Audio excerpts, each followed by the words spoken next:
You ain't nigga. Oh man. Sorry. I'm pretty full from what I just ate, and I got enough time in the day to eat another meal. That's awesome. That's awesome. Wow, son. Yeah, man. Yeah, man. Because it's Eating like big, that. eating big plates the day after Thanksgiving gives you super itis. Like I had that plate like what at like 3:30. Oh, buddy, I'm young itis. What you mean? Itis man. Yeah, that's me. I'm John Laurinaitis. Like, Itis. oh, that was excellent plate of food I just ate. Bro, that joke. You know you got the itis when they make you rub your face like this. Yeah, that's the itis for real. The itis that make you like slowly doze off, low key, like as you're in the middle of doing something. Yeah. Ladies and gentlemen, this is the itis episode. Happy Thanksgiving. Yeah, pretty much. This is where we're at. This shit gonna be lethargic and maybe just a little bit sleepy, but it will still be enjoyable because you motherfuckers probably got the itis too. The fucking the Thanksgiving leftover episode. Leftover episode. Leftovers. We'll probably Well, call what's in the fridge? Fuck leftovers. Then 2 weeks later, you get tired of leftovers. This is the ultimate setup of nigga. You got the itis. You want to see it? This is it right here.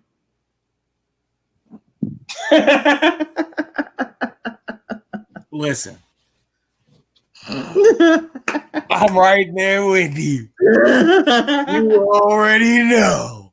Niggas gotta. I might even bring out the massage gun at some point this episode. Yeah. I might have to put my pillow to the back of this damn wall, nigga, and sit up. Yeah, this thing got me sitting up nice and proper now. I'm not leaning forward. I have terrible posture. So I have really bad posture. I love that shit, man. Penny Royalty is slowly becoming one of my favorite songs from them niggas. Penny Royalty is about heroin. I don't care. Fun fact. Just a fun fact.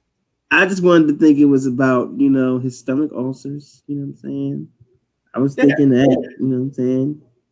That's why he did heroin. Because that was like the only thing that was doing it for those stomach ulcers. Like, it was a rare inflammatory ulcer problem, and doctors couldn't figure out what the hell to do about it. And the medicine they gave him for it didn't work. So,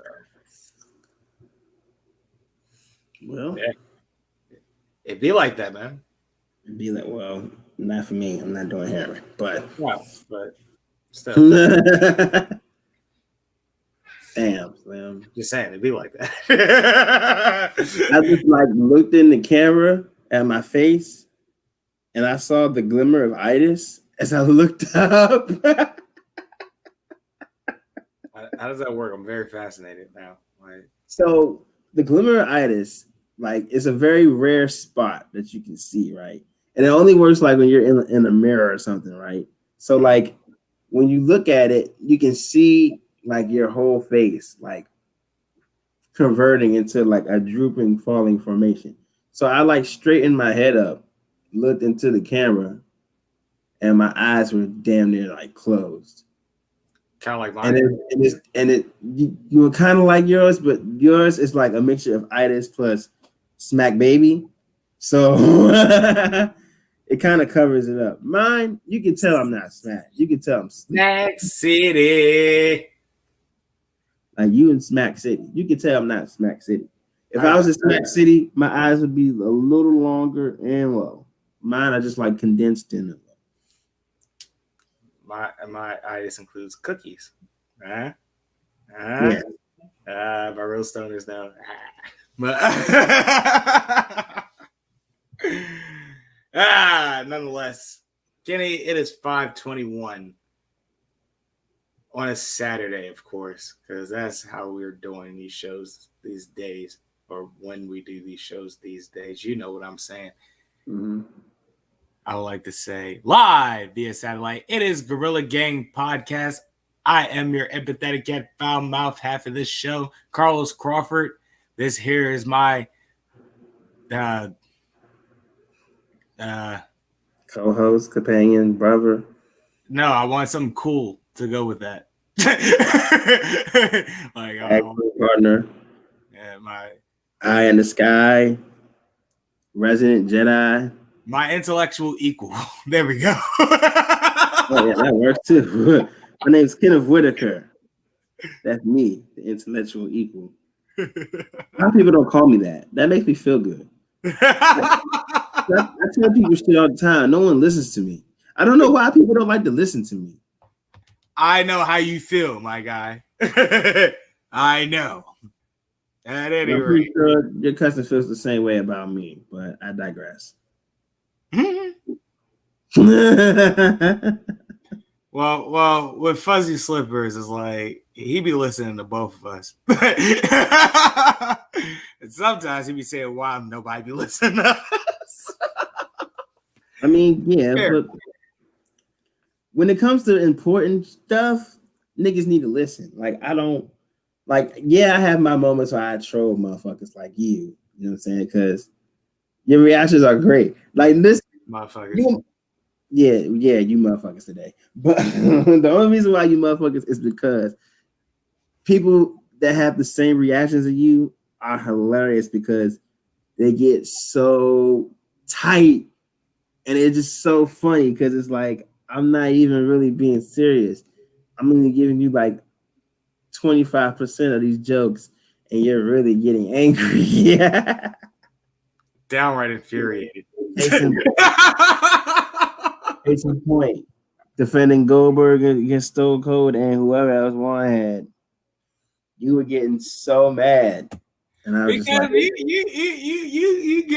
you give trolling takes that not even trolls would reach lengths to go to.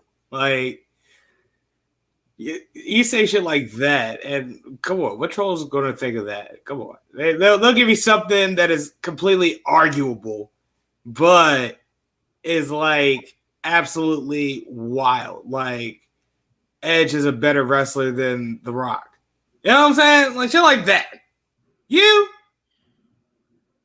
Your favorite wrestler is the Honky Tonk Man. My favorite wrestler is not the Honky Tonk Man.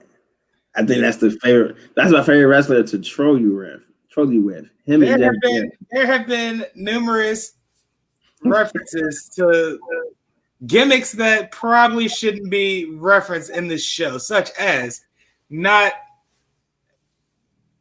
all of, but limited to Ernest the Cat Miller. I was getting ready to say her after you finished with you. Disco Inferno.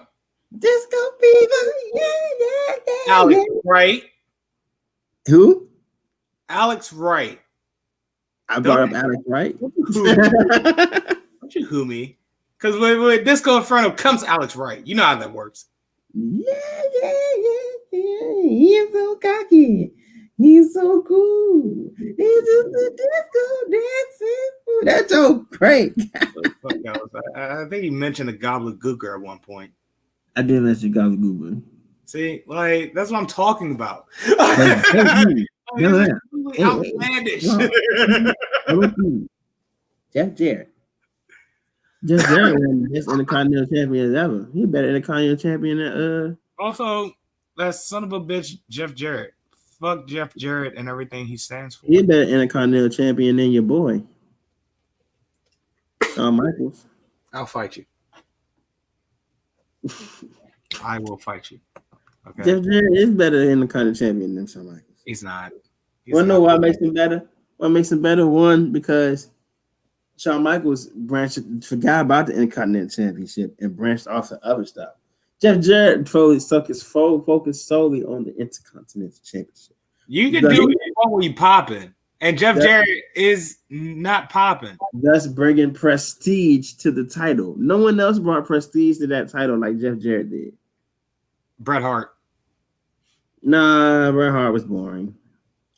Bret Hart was a better WWE champion. Jeff Jarrett was the greatest Intercontinental champion. The Rock. No, he was more of a WWE type. He was just a placeholder too. Parentheses, Stone Cold Steve Austin. He was a placeholder too. We all knew where they belonged. They're supposed to be. They're better than Jeff Jarrett as placeholders. All right, that's my point. Jeff Jarrett was trash. Jeff Jarrett is not trash. Jeff Jarrett had to take his own organization and make himself a good gimmick. Jeff Jarrett is not trash. Jeff Jarrett is underappreciated and undervalued. See, that's shit I'm talking about right there. See, that's shit I'm talking about right. He's underappreciated and undervalued. These trolling ass takes that are downright infuriating. Right there, that's it. If that's going to be the name of the episode, so be it. I don't know at this point. It's the truth, though. However, Jeff Jarrett's not as bad as people like to make him out to be. Got out. So 11 minutes in, and I haven't even told anybody. Said, you know what? Today, this week, we're going to discuss the WWE banning supplemental income, which is an issue. We never even talked about that last week. We were supposed to. That's like half the reason why I brought Ducky on last week. But at any rate, Jey Uso having Stockholm syndrome. We're going to talk about Baron Corbin a little bit. I know I don't like talking about Baron Corbin, but maybe I'll give him the benefit of the doubt. Who knows? Jesus Christ. We're going to discuss Natalya and should she accept a certain role at this point in her career, and would it work out for her? The old lady role. We're going to talk a little bit about Billie Kay because this is a Billie Kay stan podcast. Yourself. You said what? To speak for yourself, man. Oh, excuse me. So we're also going. I can't stand line. You can't stand Billie Kay. I mean,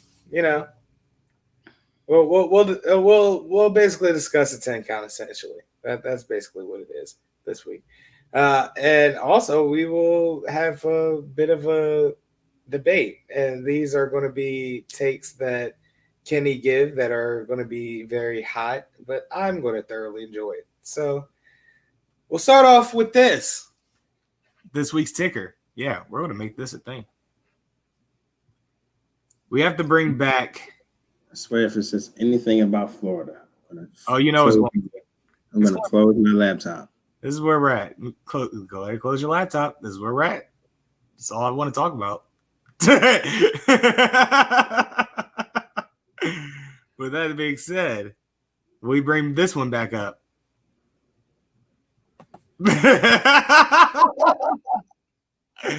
Who says no? Kyle Trask is going crazy today.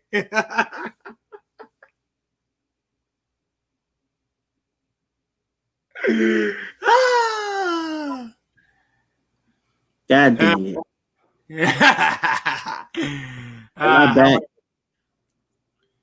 However, I want to say that to say this. Number 6 want to be Kentucky around 31-10. They look real mean. They look like they want to make it to the playoffs. Oh, I'm black. No. Justin Fields is still the Heisman front runner. Justin Fields threw for like 3 interceptions last week. So? Shut up. I don't want to hear it. I don't want to hear it. Kyle Trask got 2. All season. It's only been 5 games. Your man's threw 3 in 1 game. So what? And that was one of which luckily they turned back over. The jump was fluke. I don't want to hear it. It's fluke, bro. I don't want to hear it. I feel like my cousins have just arrived. Which is I know. Well, that's cool. But no, they just arrived because I'm screaming. I had a feeling they were going to come right when we started. This is hilarious. We did kind of take a while to start at any rate. But well, we're getting a surprise trip. Nah, you gonna walk through 6'4", walk through, bitch. Don't panic. Everything has been changed. Everything has been changed live. Oh, this is what you get on this podcast. We get live editions and people showing up. That's on my side, like Caleb just waltzes in. It's like, the hell are you doing? Man, I had a feeling that was gonna happen, like right when we just like took a minute to start though. But it's okay. We would have been done if we weren't on nigga time. But however, make it work. Nonetheless, wait, let me make sure the volume up and shit. There it is. Yeah, I almost fucked that up. My cousin is here, the one that wanted to join the show.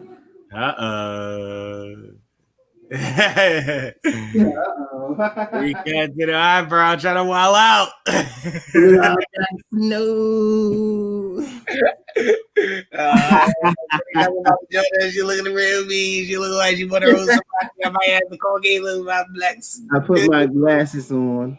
Oh, she looking for Carlos Crawford, but I'm not Carlos Crawford. I'm Black Snow. Not doing this. I'm not doing this today. That is fun. Oh no.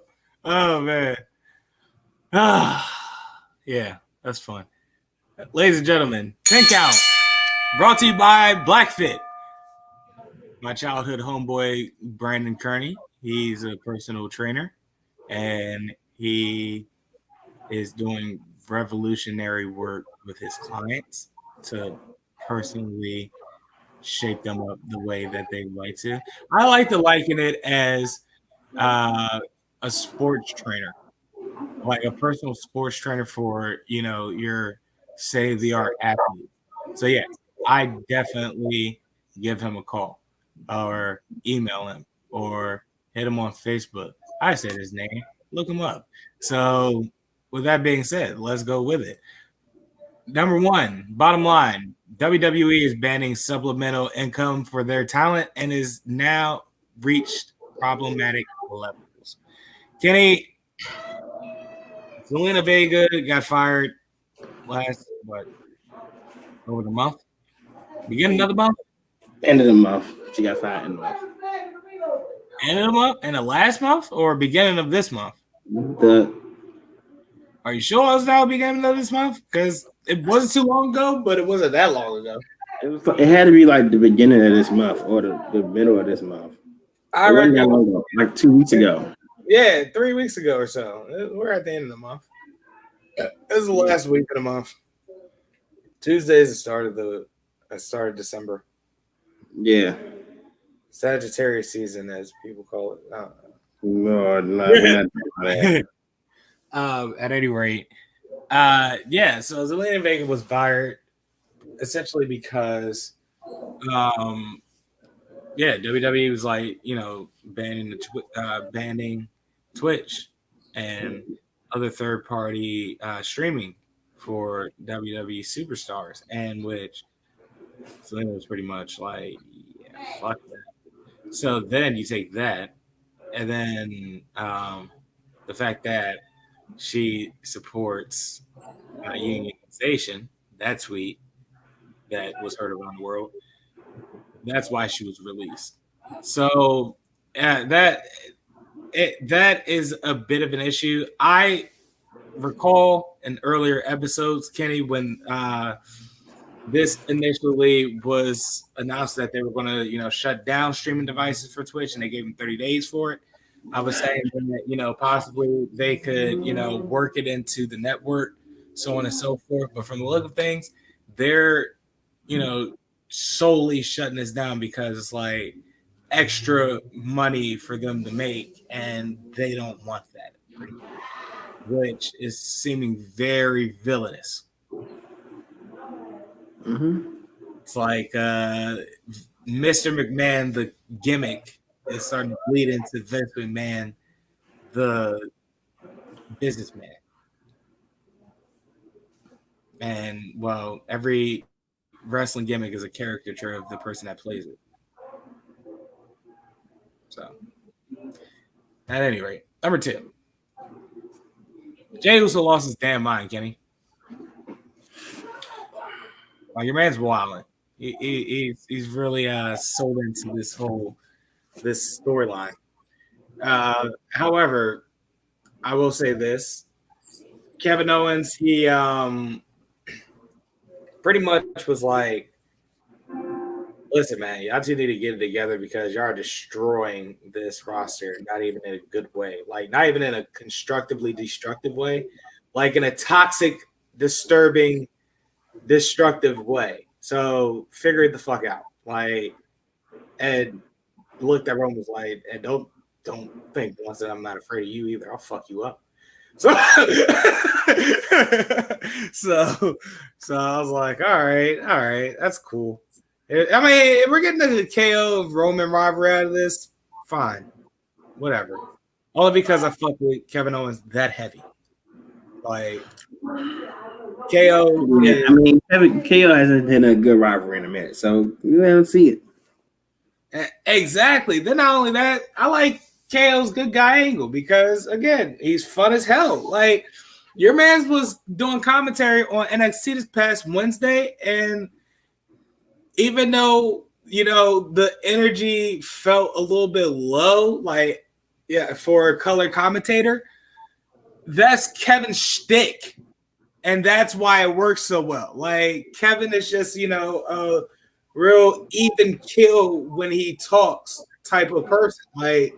And then just a real smart ass to boot, So that on color commentary was gold to me. And then you have him, pretty much coming in and doing the Kevin Owens show as a segment on NXT again. That was funny because he's now starting to like call out the tropes in his show that happens throughout his segment. Like how anytime you call, you say somebody's name, they come down to the ring. They eventually come down to the ring. Eventually it gets to a point where chairs start flying. So Kevin like supplied an additional chair. So, dude, I keep forgetting his last name. Leon. Damn. I call him Leon. You know what I'm saying? They just call him Leon, dog. That's a ball ass name if you ask me. By itself. That's his name? Yeah, his first name's Leon. I forgot his last name, but I call him Leon. Like, only Leon I think about here, Leon is the actor Leon. Oh yeah, I forgot.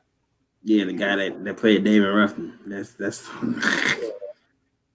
But that's what we know him as. Like, cool, that's not fair. Like, this Leon's NXT US, NXT North American champion. He ain't the first Leon. That's all I'm saying. Fair enough, but still, like, I'm pretty sure Matt Riddle isn't the first Riddle. I'm definitely sure he wasn't the first Riddle. I know plenty of Riddles. Okay. You ever heard of the Riddler? That's yes. He's a riddle. Let's just move on. Let's just move on. You know what I'm saying? I'm just saying. Just name him Leon. So Leon is a special guest on KO's show.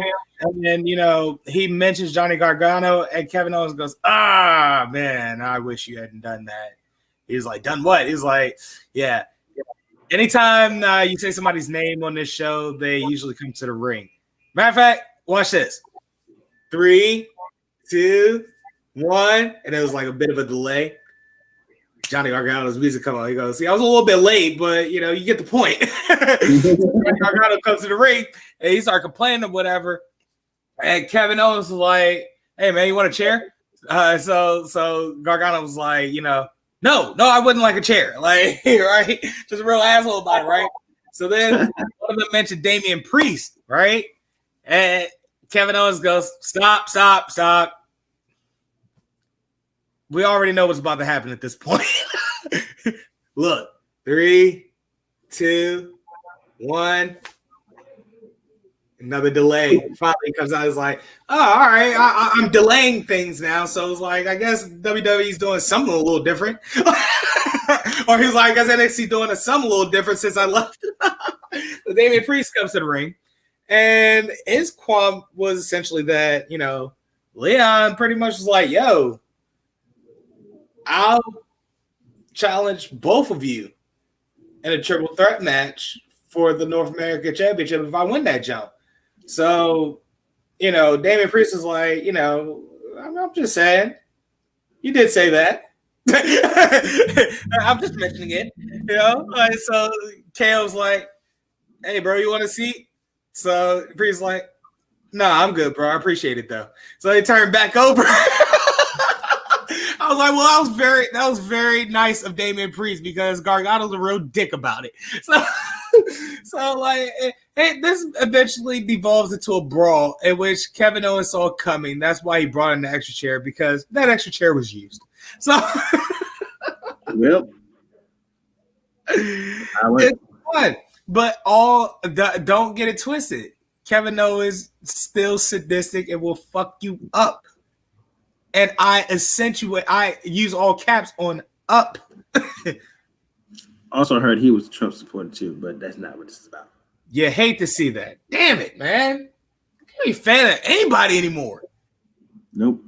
What's next? Baron Corbin, who... Ladies and gentlemen, I'm being interrupted for Wi-Fi. What's that? It's my podcast. What's a fucking password, Kenny? I don't know it off the top of my head, man. You don't know? Yeah, neither do I, actually. Because my cousin I don't know. Who remembers Wi-Fi off the top of their heads? Me. I don't, and it's my niece's birthday. See? That's a check. What are you doing? Oh, she just saw my pant little My time? man. Hold on, wait a minute. Keep talking. Hey, podcast. Yo. Yes. What? Why don't you got the password? Where your podcast is? Right there. Shit. Here we go. Yeah. Right there on the computer. Well, what y'all talking about? Shit. What kind of shit? We're at some point during this episode, we're going to be talking about what Aaliyah could have been. But I'll be back. I gotta go to the Pentagon. Definitely come back. She might have some words or two for that. Bring it back here. Talk about going to the Pentagon. That'd be a good ass giggle. Is this for me? Is that her version of it? Then I found $5. This for me. Huh? You're right. At any rate, continuing on. Corbin should just start calling shit out as his gimmick. That'd be fun. Cause Buddy Murphy all chummy and cool with the Mysterio family now. Corbin came in and was like, he was just whooping y'all's ass a few weeks back. Don't think that shit gonna be cool by next year. I was like, ooh, foreshadowing. This is excellent work. All right. I can get behind that. Like, yeah, if Baron Corbin just pulled up and foreshadowed, I just what's going on? Hey, Is that a rat? Yes. I thought it was a guinea pig. That's what I thought it was too. And I read. I knew what it was. Is it a hamster? They have to. It's not going to do nothing to y'all. Is it a hamster? Yeah, this is. Introduce yourself. It's just me. How you doing? I'm good. How are you? I can't complain. Black excellence. What do you want me to say? I don't even know. Introduce yourself. It don't matter. Excellent. Speak about yourself. Excellent. You got P.S. Give me a hug. This is my little cousin who is in college. Yep. She's a beast, and she acting all humble. What am I supposed to say? What do you want me to tell you? Tell us about yourself. You major, what, something. Okay. In Ohio. I'm a marketing communications major, minor in social justice studies. I plan to be a marketing communications manager at a social justice firm, possibly the ACLU. No, don't you I like their cause and what they fight for. So I'm praying that I can get some type of internship there first and then further my career there. I don't know what I was supposed to tell you. Hey, I'm the oldest of 4 girls. Hell yeah. We're definitely going to need more women like y'all in the world, or especially in this country. Help us. But yes. I hope that goes up for you. Definitely. Thank you. Stop thinking. Ooh, you have a dog.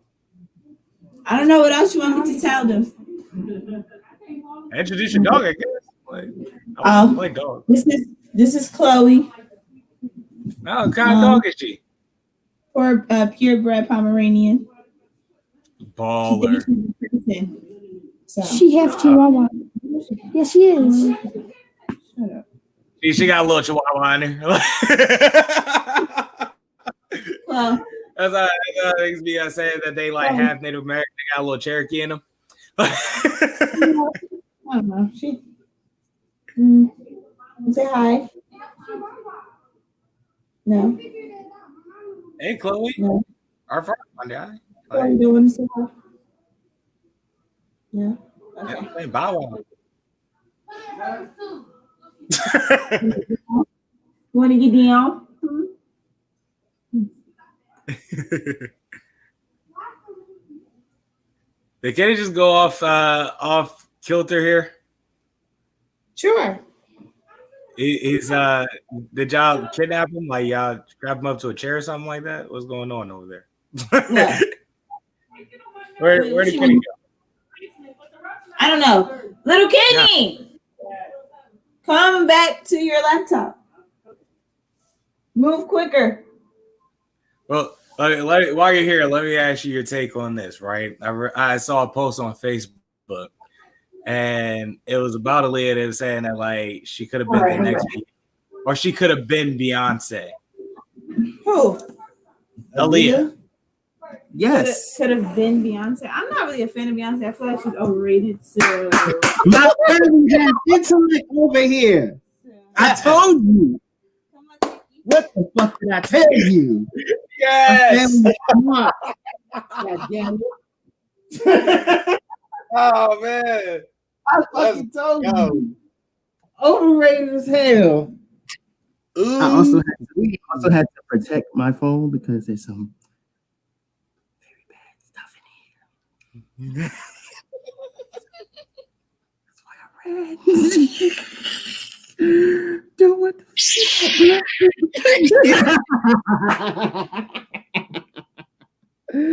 Oh, let's keep it going. What number we on? And he got videos of him slinging that lightsaber. Nah. Stop it. Stop it. Oh man. So she's like, come number 4 is Natalia accepting the put over role and we haven't noticed. She now might be head of the roster. It'd be dope to have her put the younger stars over more and maybe get another championship run or two. She deserves it. Like, why not? Like, here's the thing, right?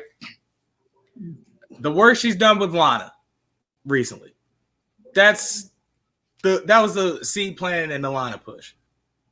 Right? And we'll get into that momentarily. And then the work she's doing with Bianca Belair recently, as of like last night in Survivor Series. Right. So this is, and they've been putting on great matches too. Like, I mean, it's just been those 2 matches, but nonetheless, like from what I watched on SmackDown on Friday, in which I didn't watch SmackDown on Friday, I was out and about, but I, caught, I recorded my shit. So, from what I watched, I was like, yeah, this was fire. So it's like, my thing is that Natalya can put on a good match. You know what I'm saying? But as far as her gimmick goes, it's like, yeah, that's just not gonna, because she's vanilla. You know what I'm saying? Like, as a general speaking personality, like it's not. There's no real oomph into it. She's definitely a heart. Yeah, if that makes sense. That makes a lot of sense. So it's like it's like you can put her in these little like storylines or so, whatever. Don't have her do anything too serious or rambunctious. Like the boat thing, I've come around to personally. Like I thought it was absolutely stupid at first, but now I'm like, all right, this actually has something here, you know. So I want that to keep going, and you know, if she can develop something out of that and still be able to put over the younger talent, at some point we're going to get to a point where it's like, all right, well, at this point, Natalya deserves at least one more title run, if not two. So I think that's the direction that they should go with Natalya, because again, she deserves it. Like, here's the thing. First and foremost, she's the first lady of the dungeon. Let's start there. Second of all, nowadays, well, I got to think about that, but I'm just gonna let that pass. Let's not stop it. So second, she, if I'm not mistaken, has been a champion on more than one occasion already. If it is, it's one of those little whack diva titles runs. I believe she was a diva champion.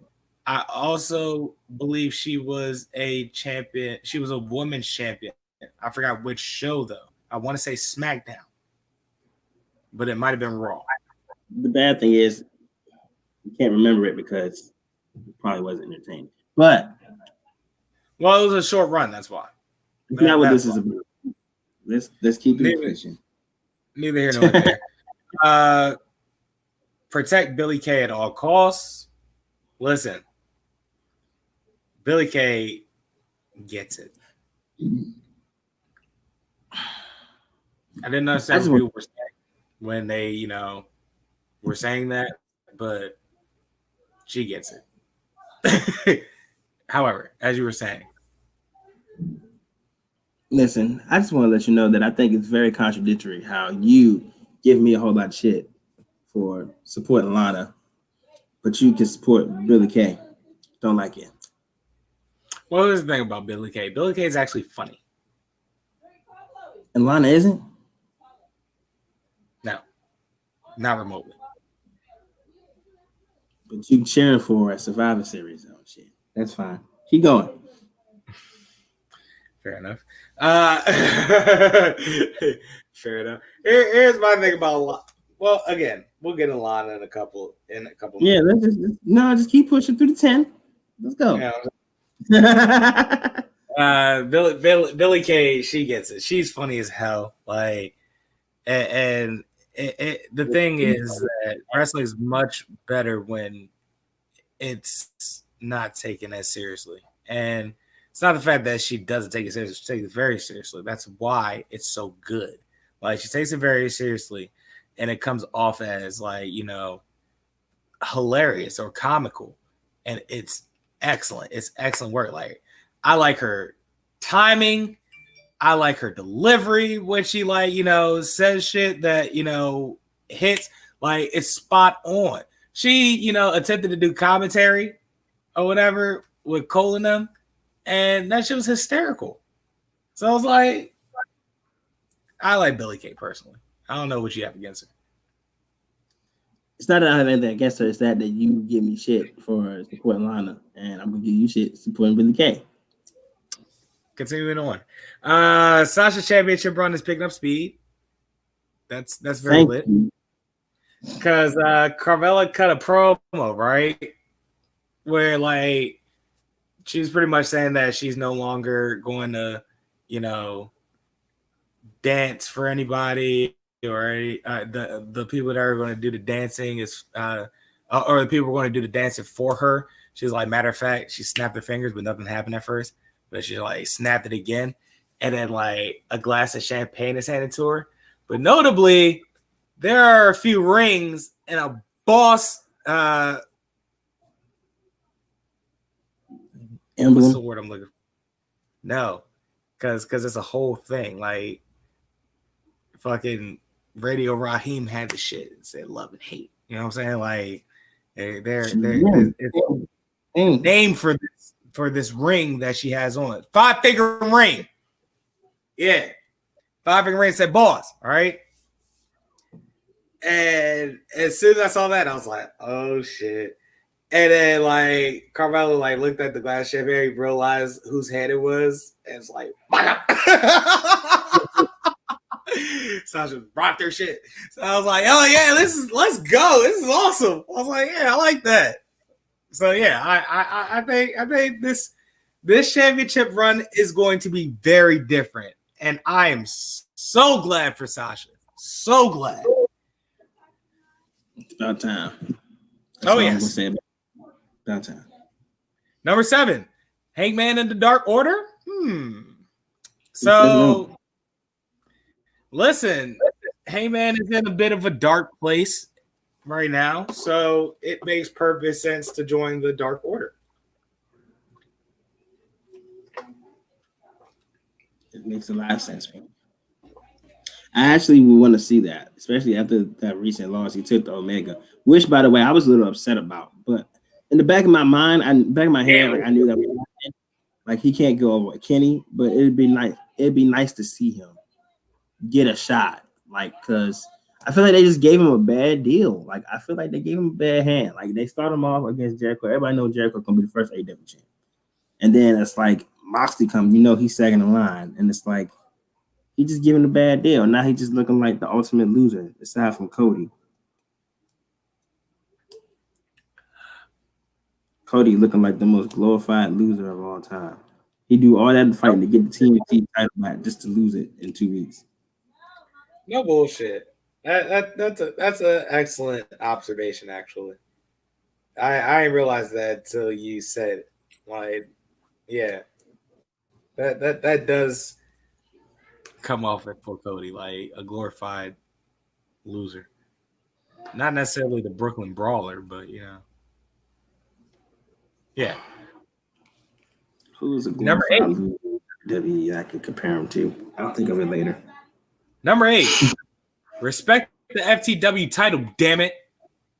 Taz demands it. And as a matter of fact, that FTW title has historical connotations that they should be respecting that title. And that probably should be one of the championships in rotation on AEW television. You dumb motherfuckers. It should be. Do the right thing, Con. TNT title. That TNT title is nothing but a recycled wannabe TV title. Listen, by all means, you want your world championship or your major championship. You want your singles championship, which is the TNT championship, which, like you said, the recycled television championship. Fair enough. But it works nonetheless. However, you also want championships with prestigious connotations, or the things that it symbolizes can be pushed as prestigious. So the TNT championship, all right, fine, because it's on TNT, the show's on TNT, whatever. But the AEW championship, that's your world championship, of course. However, the FTW championship can be treated as your United States championship or your European and United Kingdom championship, or your hardcore championship, even. Like, these are these are your championship belts that matter to some extent. Kenny doesn't care about the 24/7 championship belt. I do. Why? Because it reminds me of the days of the hardcore championship belt. And Crash Holly's 27. No, that's what's correct. That's incorrect. I never said I don't care about the 24/7 title. I said it's a PG version of the hardcore title. And I don't like how they make it too goofy. Sometimes they make it too goofy. That's what I said. Never said I didn't care for it. Well, let me ask you this: what would have to happen for you to like take it 100% seriously? I would like to see more real matches instead of people just getting smacked by like birdseed to win the title. But your fade can be ran at any rate. So it's like, why are you having matches or sanctioned matches if you can still get ran up on at the end of that match? What's the point? That makes it funnier. You go through hell just to get beat again and not lose the title. Yes. It gives chances for more opportunities. Because that deflates the levity for a Money in the Bank briefcase cash in. See what I mean? No, it doesn't. No, it doesn't. Because if you running up on somebody, you're acting like it's the world title. I want to see them in matches, in real matches where they actually beating the hell out of each other. Everything ain't got to be funny all the time. If they could do one 24/7 title match where they have like in a cell or something, even if it's just like one match like that, I'll be satisfied. Like I just want to see it. I want to see niggas go to war for it. I want to see niggas actually go to war for it. They don't be going to war for that belt. Truth has held it like 48 times. He about to be the greatest champion of all time because of them 24/7 title belts. Low key. But low key. That's a different discussion for a different day. However, my point is that the circumstances of that championship belt does not logically call for a sanctioned match because there is no logic in the aftermath of it all because it all just goes back to the non-sanctioned rule of 24/7. You can get ran up on and get your championship taken from you. What needs to happen is that. But how often does that really happen? How does that really happen, you ask? I'm glad you asked me. No, I said how often does that really happen when someone just randomly gets random? We don't ever hear about the title changing hands during the week. That'd be fun if like we get to like SmackDown or like Raw the next week and somebody else is 24/7 champion. You're like, how'd you do that? And they got to replay what happened like last Saturday afternoon. Like they did when Drake Maverick was winning the belt. That's what I was liking. If they do that, then okay. But they haven't been doing it. Here's how they can make it better, right? We're already doing, Extreme Rules matches, no hold barred matches, this, that, and the third. Weaponry is already a constant. You're bound to see a weapon at least once in an episode of a show. So why don't we just take the 24/7 championship, right? And if you want the hardcore, if you want the match, what's the word I'm looking for? Element of it, then fine. We'll bring back the hardcore element of it. Let's make sure that the 24/7 championship match is in fact a sanctioned match. Yes. However, TikToks. It's no disqualification, so anybody can come in and win the match. You know what I'm saying? Like, if we had an actual sanctioned match started out for two people, then let's say it was Truth and Akira Tozawa, right? And then, somebody else ran it, and then, they're fighting, and they, championship scramble matches. That's the way to do it. championship scramble matches. Give them a time limit, and they run the fade for as long as they want, for as long as that time limit allows. And at any point when a pinfall submission is made, the title changes hands. That way, we're keeping up with the consistency that the title is constantly changing hands with this 24/7 championship, and you can get your sanctioned match, and it may be no DQ where anybody can come in and take the championship. Remember that one time one of the Godfather's hoes was a championship at some point? I think so, yeah. I just got some news from like Adam Schefter. Broncos will not be forfeiting per source. I guess short of luring GM John Elway out of retirement, it sets up as the most unexpected NFL season in 2020. Broncos have no quarterback for a game against the Saints. I don't have a quarterback. Whole league's a mess because winter is coming. And everybody's about Broncos signed Tim Tebow. So, hey, that's just how it goes.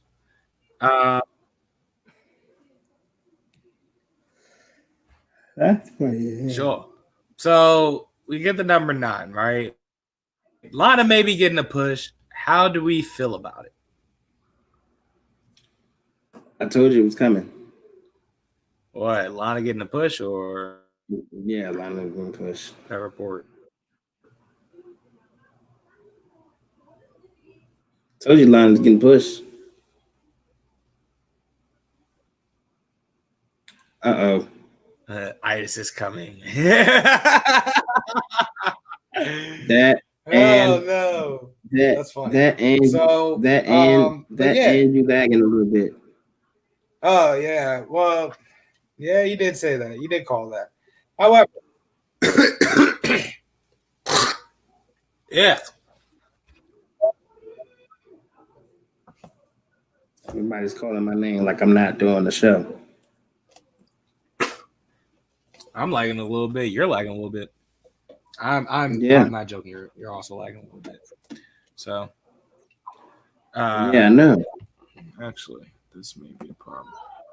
We've been at it for almost an hour, so normally when it's us two, it starts acting like this around this time point. All right. Nope, that's not the issue. That sucks. Oh no, there we are. We're back. We're good now. Oh no. Yeah, we're not good.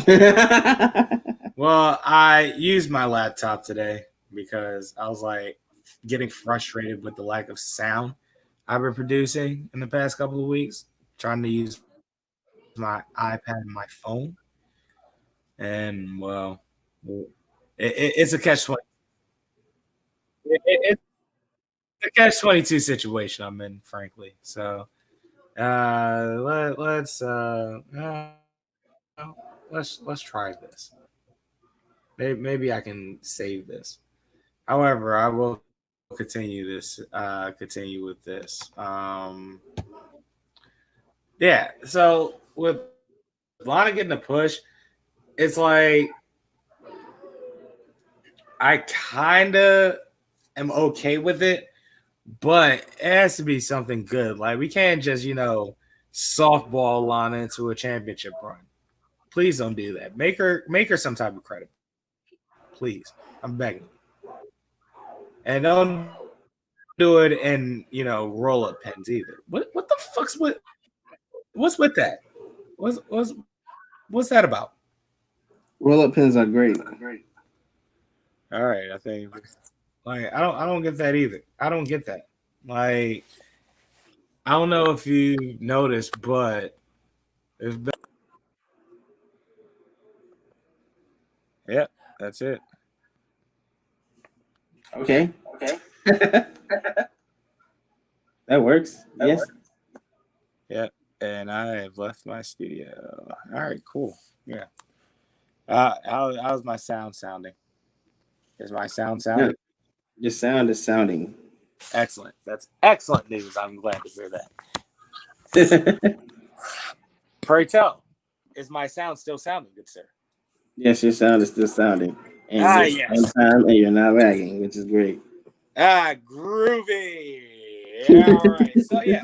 So like I was saying, Lana getting a push has to be some type of credible, because if it's not credible, it's like a waste of time. And we're not here to waste time. Like, we're here to build up a talent right now, and we need to make Lana seem like a threat the next time she goes up against Asuka. Okay, because Lana's still green, but the match was still good. So again, there's promise in Lana. Let's build her up. It's time. Here's my thing, right? Lana may have that Tori Wilson syndrome. For real. I just need to come my own. Like, she just start off like, slow. Like, she just starts off slow, but eventually, as she goes on, not even in her career, like as she goes on within the next year or two, her matches are starting to going to get better and much better to watch, and much less like, ugh. Like, you're not cringing watching a Lana match. Like, you're gonna look at a Lana match like, God damn, that was torch. Like, you want that reaction. And I think at a certain point, Lana's going to start giving us that reaction. It's just going to be a painstaking to watch road to get there. And I don't think it's even going to be her fault. It's just going to be how they write that. But at any rate, Kenny, we get to my 10th count, which is the subject changer of the episode. I received the post, as I explained to your cousin earlier. I seen a post or whatever that said Aaliyah could have been Beyonce, and a friend of mine gave a hot take, was like, yeah, she could have been, because she was that good. And I was like, I don't know about that. And then another friend of mine, she was like, yeah, nah. And I really wish I stopped, bringing Beyonce into the conversation all the time, because Beyonce be minding her business and shit. And my response was, well, here's the thing about Beyonce. Beyonce is the yardstick. All right. She is the measurement comparison. She's your Jay-Z for hip hop, her own husband. She's your Pele for soccer. She's your MJ. Pick one. Jordan, Tyson, Jackson. Regardless, they are the measurement of No. No. Well, No. let me finish the analysis before you know me. All right. So yeah, she's the yardstick. Unfortunate to you, all right, and people that disagree. Fair enough. I understand why you disagree, and I'm not even gonna say let's agree to disagree. But I will say that, well, was Aaliyah going to be, Beyonce or better? I don't think so. I honestly think her career trajectory was going slants, which, honestly, when you think about it, is not bad either. It's pretty fucking good, actually. So it's just not her sister's level. However, do we, and by we I mean, Beyonce fans in general, or the Beehive as well, hold Beyonce to a standard higher than she deserves to be put? More than likely, yes. You know what I'm saying? Yeah, maybe Beyonce is not as good as people deify her as. Beyonce got pipes, bro. And apparently she can rap a little bit too. Who knew? Well, probably should have known. She's from Texas. That makes sense. But nonetheless, like, Beyonce can sing. And I personally love Beyonce's music. I'm not a Beehive fan, but I love Beyonce's music. Like, Love on Top makes me feel a type of way. You know what I'm saying? So I hear both sides of the argument. So it's like, I can say that I love Beyonce's music, but I can also say that Beyonce as, a musical artist or as a singer is not, as big as your Mariah Carey's, your Minnie Ripertons, your who else did I have in mind for this one? I forget. At any rate, you get the point. So I will say this though. Aaliyah was not a singer.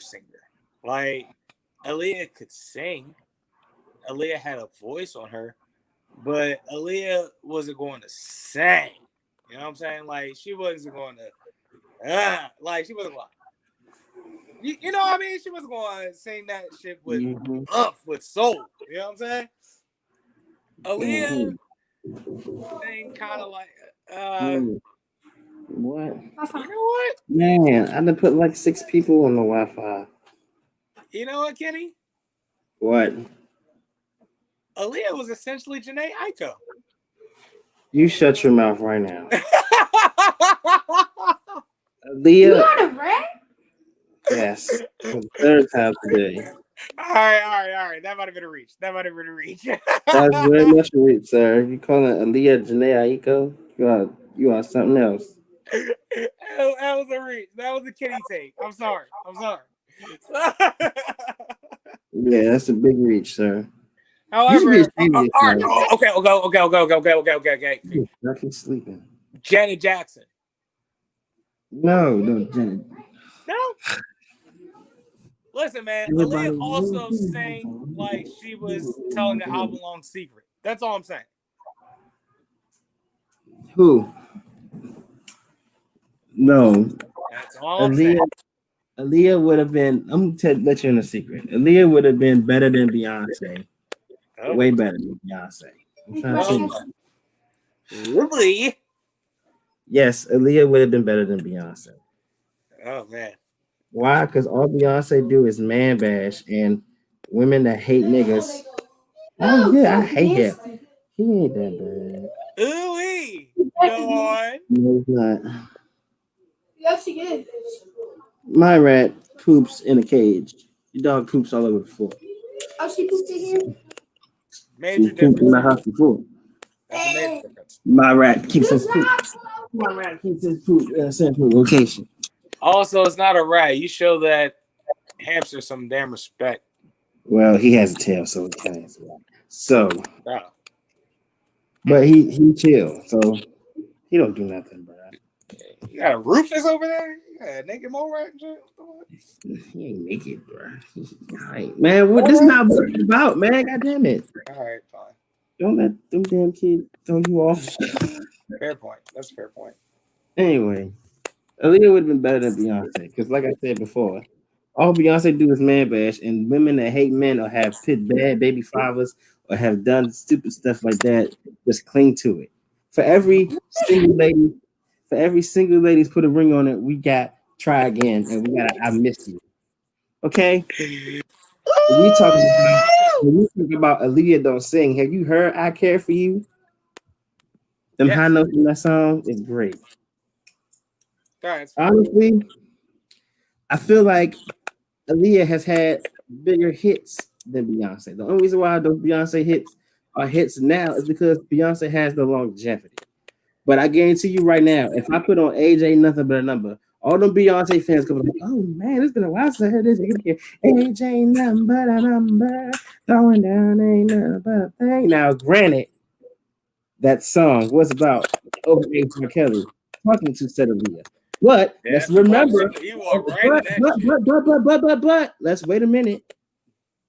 Overage Jay-Z talking to an underage Beyonce.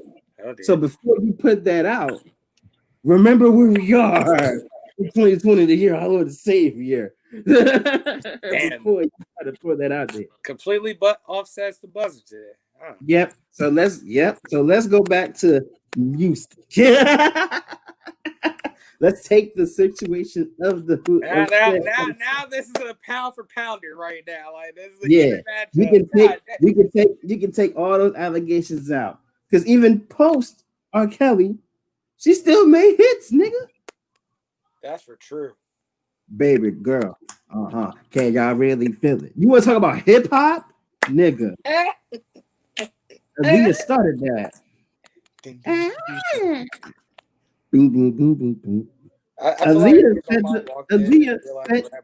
Aaliyah set the blueprint for Beyonce because around the time Beyonce was still trying to come up with Destiny's Child. And what did they do? Still Aaliyah swag. Ladies and gentlemen, I have presented my argument. Yep, it's that time. Kenny, please present the argument furthermore because it's about to get even messier. It's about to get Mark Messier. All right. I'm just telling you. Everybody want to talk about Beyonce because she rapped with Meg Thee Stallion. Aaliyah was rapping before rapping was popular. I just want to let you know that. Whenever Aaliyah and Missy made a track together, it was great. Wait a minute. Got to play hits, man. Time out. Aaliyah would have been better than Beyonce. Aaliyah that rock. Come now. Hold on. Now we're reaching, my guy. Who? You are. You said Aaliyah. About what? You said something about Aaliyah rapping. She was the first one put that hip hop element in her music as a singer. And made it popularized it big. Arguable. Who? Because there was a group of young women from the state of Georgia. I believe their name was Tian, Lisa, and God, what was the last one's name? Oh, you talking about TLC? That's right. Yes, TLC. That's around the same time, though, so that's not really fair. They were out around the same time. Yeah, but that's what I'm saying. Like, it wasn't just Aaliyah. And Aaliyah was younger than them. So in actuality, yeah, Aaliyah was like 16 when AJ Number come out. 2001, she was 22. I thought TLC was like around no 17 when they were. No, TLC was younger than Aaliyah, man. Huh. She was only 22 when she died in 2001. Right. They know. When Left Eye died, she had to be like 28. Let's look that up. Yeah, damn, that's wild. So, yeah. They had to have been before Aaliyah then. Everybody keeps calling me like I'm not doing the show. When she died in 2002, which was a year after Aaliyah, Left Eye was 30. Which means she would have to be in 1990 through 1998. She had to be at least 25-ish. When Leah started, she was 16. Oh, wow. Huh.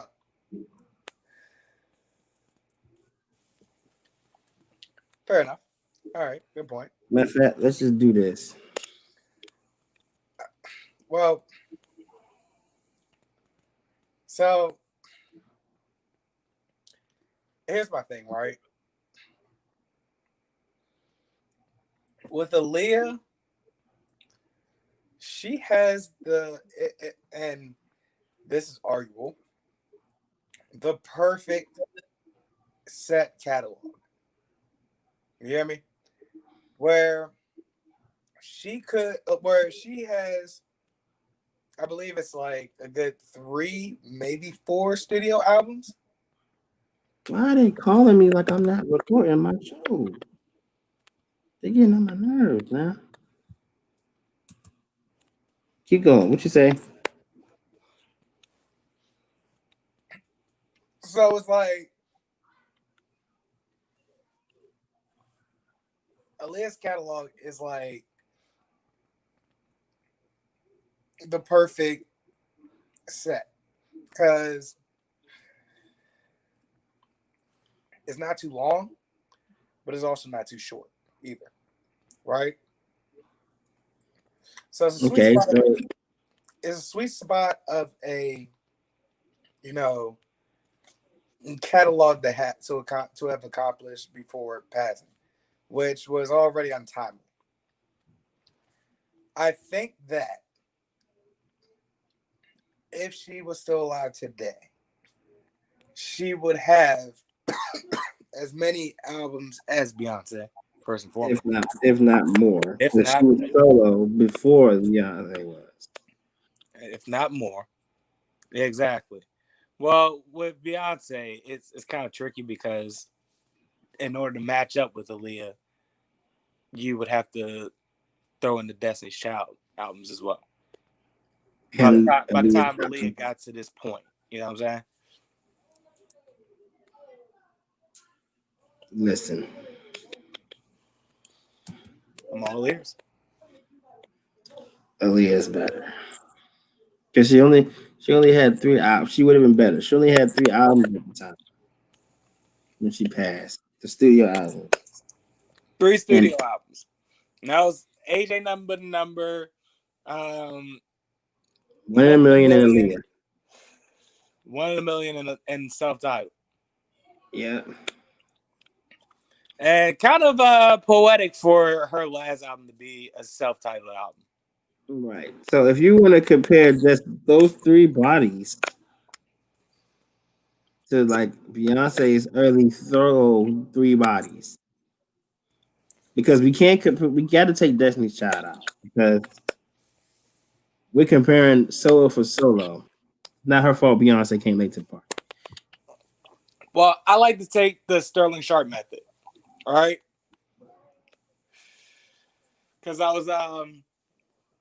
listened to Club Shay Shay, Shannon Sharp's podcast. And he had his older brother as his first episode. So Sterling put it like this, right? Because Sterling is not yet a Hall of Famer. Mm-hmm. However, the numbers that Sterling put up and the records that Sterling set, which I think 1 or 2 of them still stand, if anything, right? You would think he'd be a Hall of Famer with the likes of, Hines Ward, John Stallworth, I think is in the Hall of Fame, so on and so forth. And it's like this. He said, they had longer careers than I did. I was only in the league for like 7 years. You take their best 7 years and compare it to my 7 years and ask me again if I deserve to be in the Hall of Fame. With that being said, take Beyonce's 3 best albums and compare them to Aaliyah's 3. We can do that. In which, honestly, and this is pure honesty, this is unbiased, I think Beyonce covers that. Now, that's just without looking at Beyonce's catalog. I could, quickly come up with her discography real quick and choose her best 3. Yeah, you got to pick the best 3 albums. What you think? And here's how I'll do it. One album will be an undisputed favorite. One album will be a favorite of mine, and I'll explain why. And the last one will be. Oh God, this is gonna be tough. Holy shit, this is gonna be tougher than I thought. All right, okay. So in studio albums, 1, 2, 3, 4, 5, 6. So 6 studio albums. We have to cut it down to 3. All right. Mm-hmm. Well, if I'm not mistaken, Lemonade is a popular favorite. Or Beyoncé. Yeah. No, Lemonade. Lemonade is the popular favorite. I said yeah. Well, I went back. That's why. So that's the popular favorite. The undisputed favorite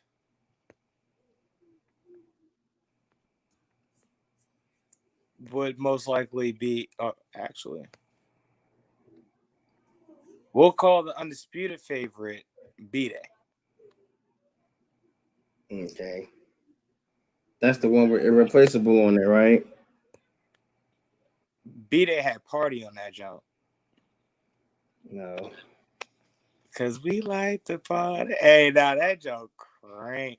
Oh, actually, singles was Deja Vu, Ring the Alarm, Irreplaceable, Beautiful Liar, Got Me Bodied, and Green Light. Ooh-wee. All right, we may gotta get to it now. All right, so my personal favorite is Dangerously in Love. Okay, so you picking those 3? We'll go Dangerously in Love. Dangerous Love, B-Day, and what else? And Lemonade and Sasha B-Day? Fierce. Sasha Fierce. Oof. All right. Pick one. We gotta make this quick now. Come on. All right. All right. So we'll go Lemonade, Dangerously in Love, and B-Day. Okay. All right. You take those 3. Where does it stack up to shit. I forgot the name of the first album that fast. AJ Nothing But a Number. AJ Nothing But a Number, 1 in a Million, and Aaliyah. Okay. Which one do you want to go first for? So which one do you putting up? You got to pick one. We'll go by chronological order. So AJ Number versus Dangerously in Love.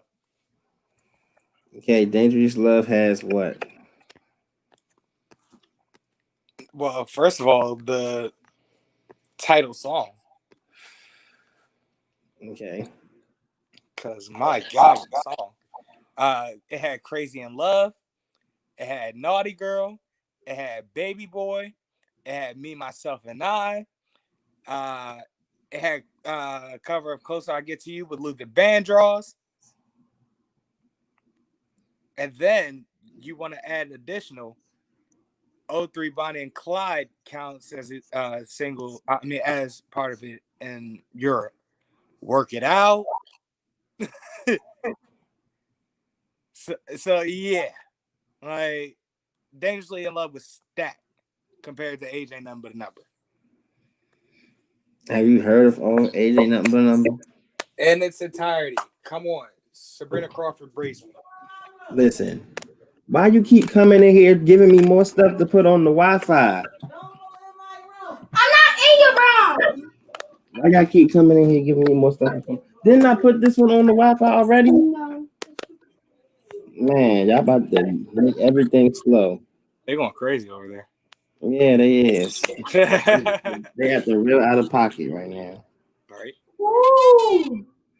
You know you missed my birthday, right? You cannot have that. That was given to me as a gift. Gift my. This is my life. Woo! That rat scared me. No, because when I turned around, it was still over there. Next when I turned around, it was right inside there. Listen, it should be good. B-Day got a little more what you call radio mainstream hits on it. Sure. But as an overall Dangerously in Love. As an overall body of work, I'm still more inclined to play Age Ain't Nothing But Number. I mean, because I would say that the stack songs on there, Back and Forth and Age Ain't Nothing But a Number. No, Down with the Click, At Your Best You Are Love. Ooh, At Your Best is on that, John, isn't it? I forget. Yeah. And the original version, not the R. Kelly remix. Yeah, the original Back and Forth, not the R. Kelly remix. The ballad. That's what it's got No One Knows How to Love Me Quite Like You Do, I'm So Into You, Street Thing, Young Nation, Old School, I'm Down. Them Joneses vibes. They don't compare to what I just named, though, if we're being completely honest, man. If we're being 100, like, Dangerously in Love is an excellent body of work. And is more of a vibe. As being as unbiased as possible. Like, and I'm being biased off the strength of the song Dangerously in Love. But the rest of the album is the scope that we're looking at. And, that's fine. I'll give you that one. Let's go to the next one. But One in a Million is Where You May Have Me. That's what I'm saying. I'll give you that one. Let's go to the next one. I chose B-Day for the next one, correct? I guess so. That's correct. All right, yeah. So we'll go B-Day with this one. With this one, Aaliyah started taking off, nigga. Yeah. All right. Yeah. And this junk got more ammunition. This junk got 17 tracks on. Well, we did let the clip off in the first round for Dangerously in Love, so there's that. Come on. Because I didn't even name songs that were on the rest of the album.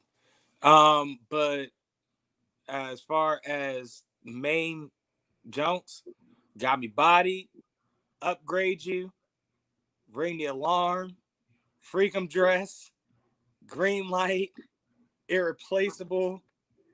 Damn, Listen was a bonus track. Oh shit. Check on It was a bonus track. God damn it. Beautiful Liar with Shakira. Yeah, nah. I don't know, man. What did One in a Million have again? One in a Million has Hot Like Fire. One in a Million. Well, the first one is Beats for the Streets. Then it's Hot Like Fire. One in a Million. Girl Like You. If Your Girl Only Knew. Ooh. Hey, 1 in a Million might take it off if your girl only knew. But keep going. Choosy Lover. Then you got to Give It Up featuring Slick Rick. Yeah. Then it's 4-page letter. Everything's gonna be all right. Giving You More. I Got Your Back. Never Giving Up. Heartbroken.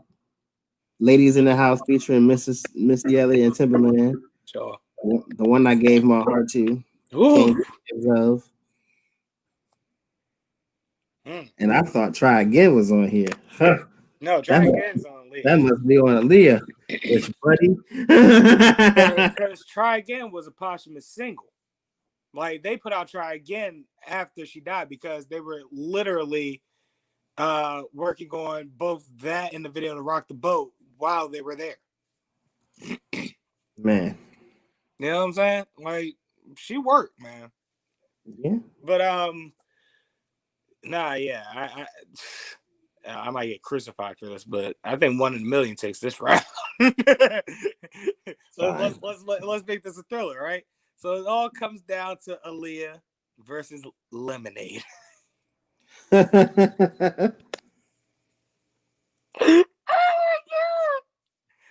God. I'm feeling a little cocky right now because I think I have this round one, Getty. I'm not gonna lie to you. Let's see. All right. So, God damn. All right. Yeah, here we go. All right. So, the track listing. I'm just going to give you the track listing because I don't know the major bops off that John. I didn't pay much attention to it. I should have. But Pray You Catch Me, Hold Up, Don't Hurt Yourself featuring Jack White, Sorry, 6-inch featuring The Weeknd, Daddy Lessons. That's probably one of the ones that I heard about. Love Drought, Sandcastles, Forward featuring James Blake, Freedom featuring Kendrick, All Night, and Formation. Okay. Well, I kind of fell short a little bit. I guess the major singles were. Now. Is it my turn? 1 second. Formation, Sorry, Hold Up, Freedom, and All Night. Yeah, that fell flat. Is it my turn? I should have chosen Beyonce. Man. Is it, you should have. Is it my turn? Yeah, I should have. Yeah, it's your turn. Off the rip. It's my turn? Yeah. Off the rip. We need a resolution. That's the first one. Then it follows with Loose Rap. Then we get Loose Rap. After Loose Rap, we got Rock the Boat. Then after Rock the Boat, we got More Than a Woman. Then after More Than a Woman, I always remember those two as a 1-2 punch because literally that's what she was working on. You gotta listen to this one. And of course, we got I Care For You. No, after More Than a Woman, it's Never No More. Then it's I Care For You. Yep. Then it's Extra Smooth. Then it's Read Between the Lines. Then it's You Got Nerve, which is a damn bop. Then it's I Refuse. Then it's Whatever I Can Be. Those are the Days. What If, Messed Up, The Hidden Track. Then you got the bonus edition, which includes Try Again, Miss You, and Don't Know What to Tell You. And Erica Kane.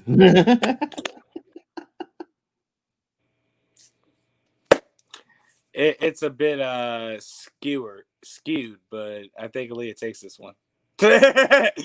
Personally. So I did this whole analysis wrong, but that's the thing. I trust my ear.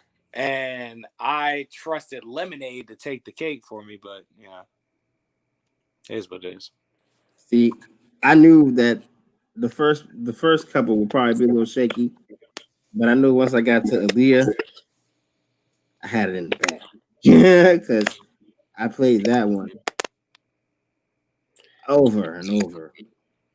Aaliyah was the fireworks, the last set of fireworks that goes off, the grand finale. Yeah, grand finale. Like I said, the career ending was sudden yet poetic. Correct. Kind of like Otis Redding. Correct. Now let's get through Inside the Five so I can actually do some family time because they keep calling my name. Yeah, that's fair enough. Ladies and gentlemen, we have Inside the Five. All right. Oh, whistle. Thank you. I like that. You appreciate it. Number 5. All the Ravens done. Everyone on the Ravens is getting COVID. They've been in a slump lately. So it's like they're like what, 4-6? They're literally and figuratively done. They're 6-4. If the playoffs started today, they wouldn't be in the playoffs. I don't know. No, if the playoffs started today, they wouldn't be in the playoffs. We need to talk about a new playoff system as well. This is with extended criteria to get in the playoffs. They wouldn't be in the playoffs. Yeah, but up until Thanksgiving, the entire NFC East was 3-7. Well, that's division leader. That doesn't count. There was no division leaders. There were no leaders. Excuse me. You're interrupting my segment. Number 4.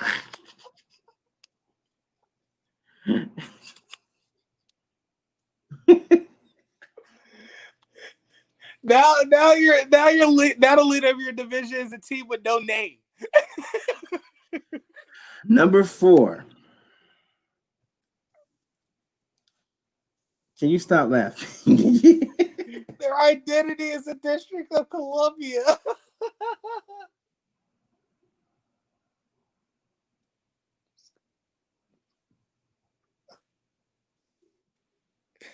Just go. Number 4. Never doubt Sean Payton. All week, everybody was questioning why Sean Payton decided to start Taysom Hill over Jameis Winston. I'll keep this simple. Jameis Winston is not a good quarterback. Okay? He's just not. He's terrible. He threw 30 interceptions last year. Or the year he was there. Taysom Hill's been in the system for 4 years. Of course, they're going to let him start. He's trying to win 3 games. He not about to put Jameis out there knowing Jameis can't win 3 games. He's been watching him all year in practice. It's a reason why he ain't starting. Yeah, not only that, Taysom Hill is a better threat with the football in his hands. He's got that element of running. Jameis is not that player. If it ain't about crab legs and eating dubs, Jameis don't know what to do. Yeah, well, you know how I feel about that. We could have used Jameis against them. That's all I'm saying. That would have been nice. You've been just as mad as you are with Matt Ryan. Number 3, Antonio Gibson. A dog. I've been trying to tell people about Antonio Gibson for a couple of weeks now. One person in particular named Juan Lindsay, who gets mad when I go off to him and Madden. He proceeded to torch the Cowboys. He had 3 touchdowns, I think for over 100-something yards. Now, I didn't watch much of Antonio Gibson in Memphis. I think he was in Memphis in college, so I didn't know that much about him. But I seen him a couple games early in the season. I was like, this guy's got something that's going to help this team. Something they ain't had in a long time. So, yeah, so hear me out real quick because I have never heard of Antonio Gibson, not even like in college. So it's like it's absolutely baffled me. It's prompted me to ask. So like I just Antonio Gibson. Just look him up. What's he play for? Like he plays for football team. He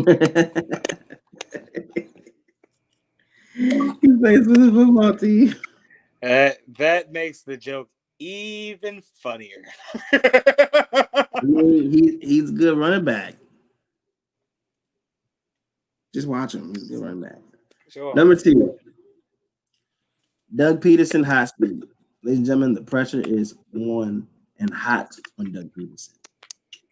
It's a rumor coming around that he said, and I'm quoting the person I heard from, I don't know, I haven't heard it exactly, that he wouldn't necessarily be unhappy if the Eagles fired him. So that means he over y'all niggas. He over defending Carson Wentz. He's over defending this trash team. And I see another report today that Jeffrey Lurie skipped out on the Browns game out of disgust with his team and left out of practice from the team, disgusted with the team. So that means it's been a long, long time coming, but I know change gonna come. For the fucking worst, because guess who the fuck y'all gonna end up with? I don't know. I have an idea. Who?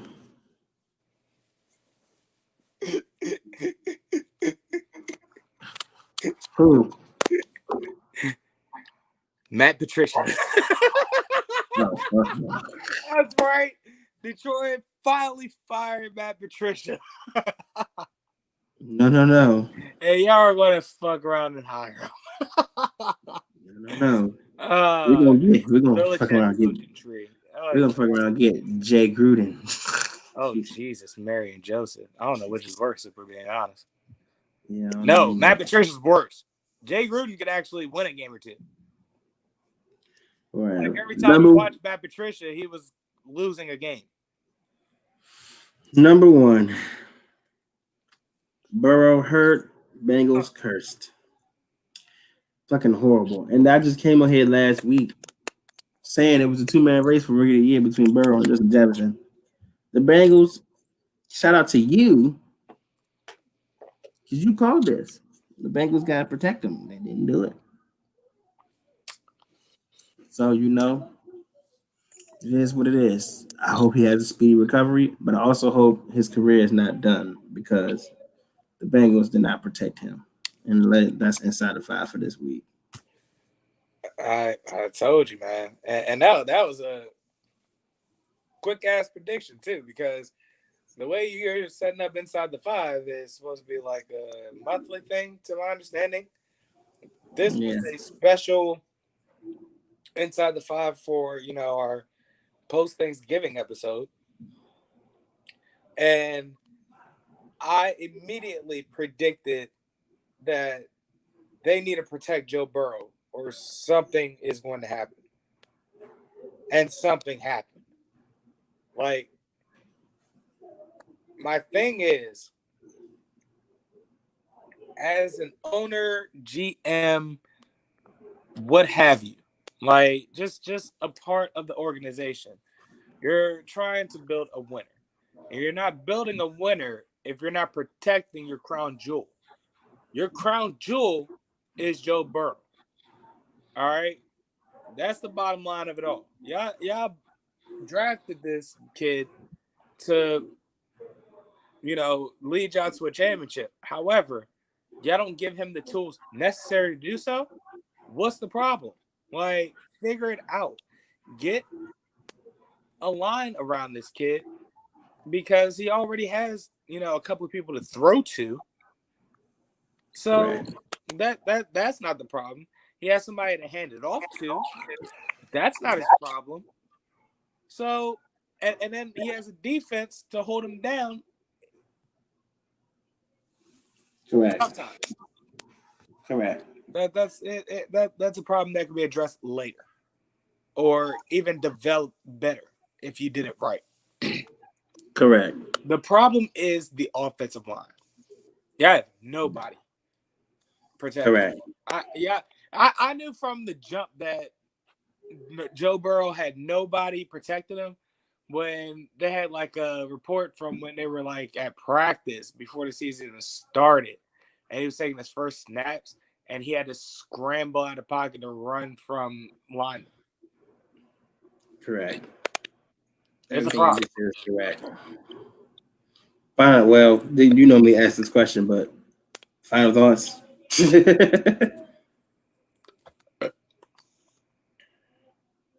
No.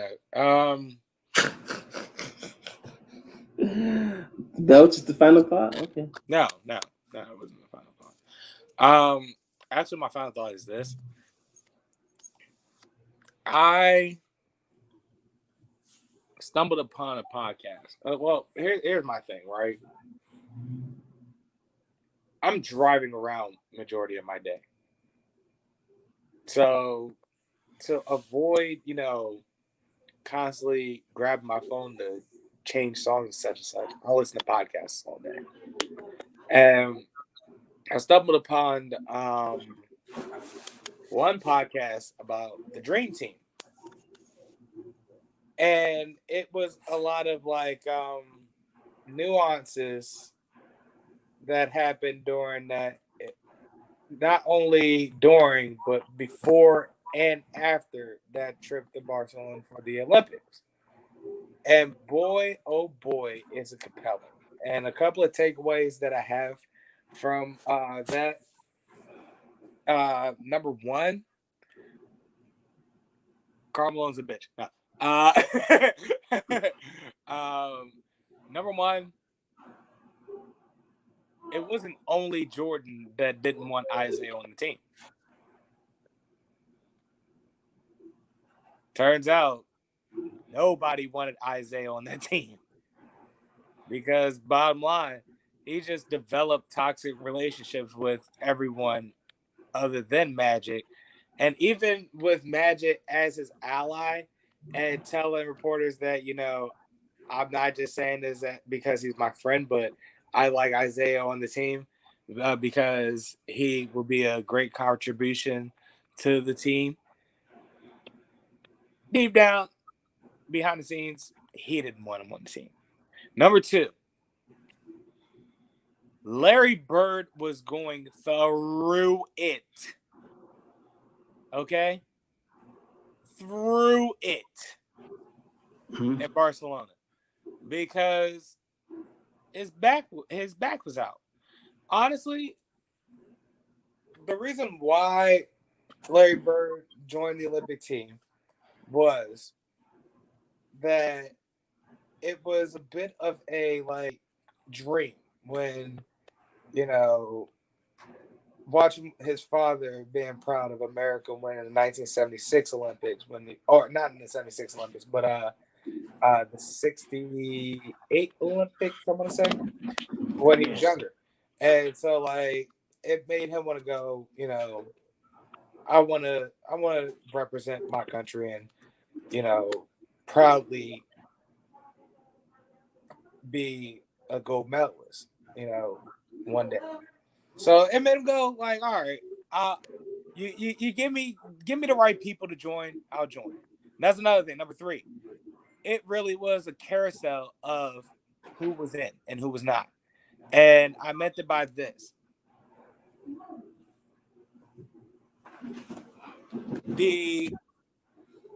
If you don't know, prior to the 92 Olympics, America only sent out the boys, as I call them, the college teams. All right? Right.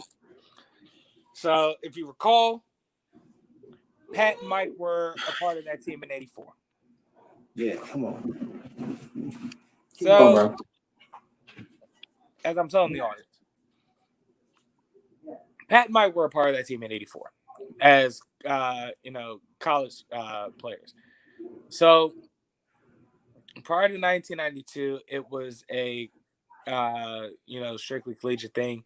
They sent out vote. They had countries vote on, professionals being able to go out there, because the thing was, internationally, the professionals were starting to come in.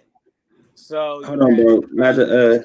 Not to cut you off, but we gotta speed this thing up because the damn toilet's overflowing and I gotta do shit. and we had professional ringers or whatever. So internationally, so they voted, whether or not they can, send professionals as well. And 1992, prior to 1992, they were like, all right, cool, and it was on. So that's how we ended up getting the Dream Team in the first place. But then it started to become who was going to join. Well, they needed a college player on the team. That was the strict rule. So I don't know why, but they picked Christian Laettner's bitch ass over Shaquille O'Neal.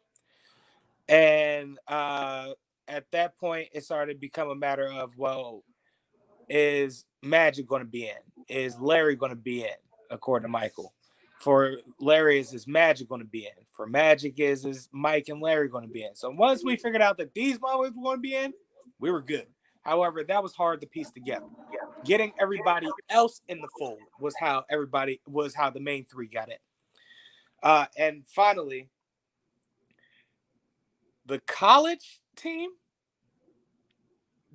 did in fact beat the Dream Team in a closed scrimmage, but it was like a little 20-minute game, as Mike Krzyzewski said, who's the assistant coach. What the real game was a scrimmage that the Dream Team had against each other, and basically it was Mike versus Magic, and it was that game ended up being a changing of the guard of who was essentially the leader of the team, in which Magic and Larry were the captains, co-captains, but Larry was a leader in his own way, to the point where he was like, I'll delegate Magic to be the, face. But after that scrimmage, Mike was the leader. Bottom line. However, final thought, Kenny. No, just getting heavy over here. I gotta heavy on that. Let's bring it on home. Well, my name is Carlos Crawford, aka wearing a face shield by Sergeant Slaughter. Choose me and Kenny out as Chin Music Charlie, aka Thick Flair, looking Keep in mind, woo, as only as I can look, a.k.a. Snack Miller. Okay, days get mixed up, schedules get switched up, can't be two places at once. So I take a hit of the spliff that I lit up and forget I had to be anywhere at all. A.k.a. Gelato Graham. America's team should be my Cleveland Blunts if it made weed legal statewide, but instead you get the Cowboys. AKA the idiom savant. Listen, Kenny, some storylines are bad, but they have its moments once in a blue moon. AKA Haystack West. All right, Horace, where the hell are you? There you are. All right, we're not even going to go in guns blazing. I may have an idea of how we can silently take them. Go on. And it'll involve you snatching them while I spin a yarn.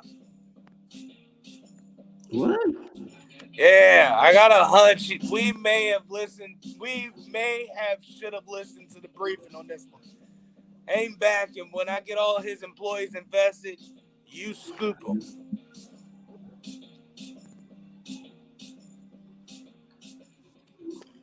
Until then, go ahead and introduce yourself to these people one more time. Okay, my name is getting screamed, so I'm not doing no best. My name is Kenneth Whitaker, aka Hendrik Solo, the original owner of the Millennium Falcon, aka Mr. Ghost Baka. These eyes cry every night for you, aka National Man, I'm a savage, aka the last Black Jedi. Do or do not, there is no try, aka this Black Man. Yeah. For you people. Ladies and gentlemen, that was episode 118. Like us on Facebook. Subscribe to us on YouTube. Follow us on Twitter. And subscribe. Hit that notification bell. Yes, sir. Yes, sir. Until next week, we off this. We out.